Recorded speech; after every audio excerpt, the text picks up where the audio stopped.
Tara mga mare, samahan nyo nga akong kuhanin yung mga natitirang bunga ng talong dito. Alam nyo tong mga talong namin, survivor ito nung bagyong nung nakaraan, yung pinakamalakas, hindi ko na alam pangalan. Kaya mo na yung pangalan. Basta yung bagyo na huling malakas, yan. At least meron pang natitirang mga bunga. Pero nung hindi binagyo to mga mare, napakaraming bunga nito. Yan. Tingnan mo, meron pa naman sigurong isa, di ba? Tapos may sili pa na maliit dyan, nakukuhanan yan. Kulay red na sili yan, mga Mars. Dalawa. Di ba? Marami, may mga bunga. Itong bunga ng talong na to mahahaba dati, kaso lang ngayon nabansot naman na. Tignan nyo. Di ba?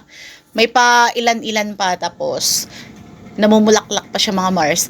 Ang sabi nila, ikakat daw ito pagka tumanda na para magkaroon ulit ng sa ringit ngiti Ilocano, bahala na kayong mga Tagalog dyan kung hindi nyo naintindihan. Basta ikakat para siya mabago yung luma, di ba? Comment nyo nga yung Tagalog ng saringit, mga Mars.